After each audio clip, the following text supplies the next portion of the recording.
I'm sure you guys all know this, but the Hunt Roblox event has been released. Before we start the video, I want to say that this is the first and only event I have ever played in, so you shouldn't take my opinion as law. The Roblox Hunt event is an event made by Roblox to promote their new Deathwalker bundle. The event comes with 100 Roblox games you have to go into to get a badge in. These games range from super easy but lazy to hard games that took a lot of work to complete. In this video, I am going to share my top 5 best and worst games in the hunt, as well as some honorable mentions. Keep in mind, I will be rating these games based off of 3 things: effort, theme, and enjoyability. At my number 5 worst game, I have Fruit Battlegrounds. I had never played this game, so I was very clueless. They had no instructions on how to complete the event, so I had to look it up. It seems like a very simple task: kill 2 people with a fruit above level 15. In order to level up a fruit, you have to spam moves, but that wasn't a problem. The issue was the strong people who already have been maxed out. Besides this, you can easily farm an alt account or a friend, so it wasn't awful, just super boring with no new content.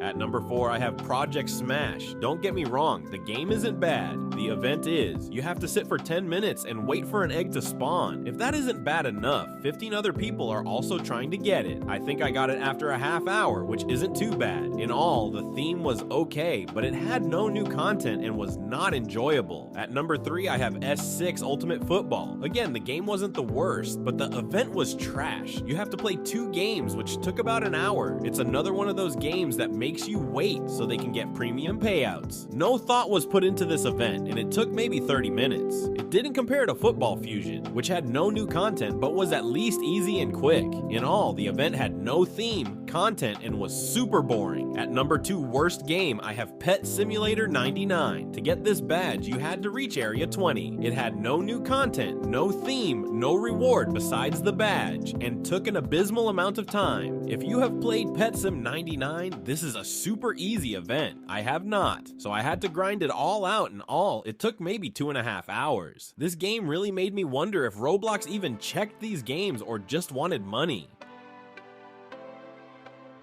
What could possibly be worse than Pet Simulator 99? Well, it is called Obby, but you're on a bike. This game was terrible, requiring you to beat World 1 in under 10 minutes, which they changed to 13 because it was too hard. You also needed to place top 3 in a race and beat World 4. If you are wondering, yes, that means beating World 1, 2, and 3 before unlocking World 4. I would 100% use one of the 5 skips Roblox gives you because you only need 95 badges. If you have skill, it might take an hour or less, but for me, it bugged me and I only needed to beat World 4, so it was fast. In all these quests, you have no known content. I also don't need to be offered an infinite fly for $4 every time I die. Compared to the other bike game, Bike of Hell, this game was the real hell. For the good games, at number 5 I'm gonna say SCP.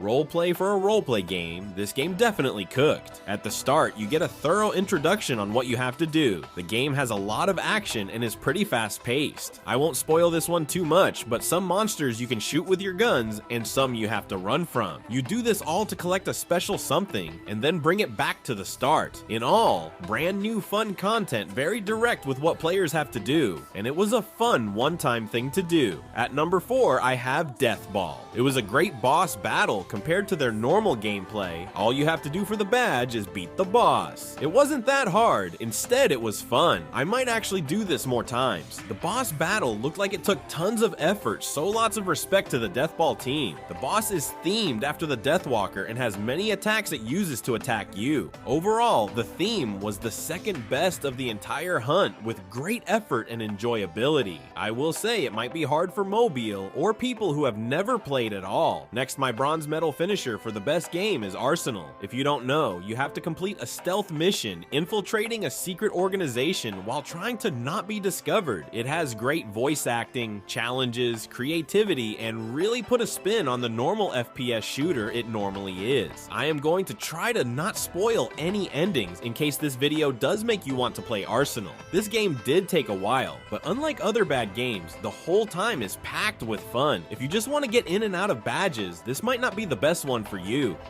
Selected for number 2 best game, I have Doors. The event is extremely action-packed, keeping you on the edge of your toes. The event implemented a new feature into the game, the time limit. If you run out of time, a monster called Haste will end your run. In order to get more time, you have to flip switches on the walls, all while focusing on the other monsters, which are similar to Eyes and Rush. The only thing holding doors back from placing gold is the fact that the event is pretty hard. Once I understood what I had to do, the event became very easy for me, and I completed it in not that long of a time. If you are a new player, I definitely recommend getting a friend or random person to help you with all of it. Stealing the gold, I have a tower defense simulator. This game was so good, creative, easy, and fun all at the same time. Once you load into the game, the big hunt sign is impossible to miss. Select easy mode, and yes, there are 2 modes, and just play with the towers they give you themselves. This game is extremely new player friendly. If you happen to be lucky enough, the first 200,000 people to win were awarded a free UGC limited item called the Scout Egg. The event map is an old Roblox map, and as the time goes on, the map gets infected with Corblock's Deathwalker, making the map change to blue. As well as these, there are some secrets like the 5 eggs around the map. Collecting all 5 by touching them gives you a fun badge, which isn't the hunt badge. To get the hunt badge, you just have to win. It is super easy, and you can play it with friends if you need to. On top of all this, the event can be completed in less than 9 minutes. Another thing I wanted to talk about was the fact that the game's Lumberjack Simulator and Pull a Sword Simulator are direct copies of Arm Wrestling Simulator. I don't know why Roblox included copies into the Hunt instead of other good games. We also didn't need 20 different roleplay city games like Brookhaven and Red Cliff City. Now, I am going to talk about games I thought should have been in the Hunt. I have 4 games for this section, but I'm going to make it quick. I could see Bee Swarm Simulator, Find the Markers, Murder Mystery 2, and Blocks Fruits being in the Hunt. These are all games that have more constant players than some Hunt games, and I see no reason why they weren't added instead of 20 roleplay games telling me to do the same thing. Anyways, if you made it to the end, thanks so much and subscribe.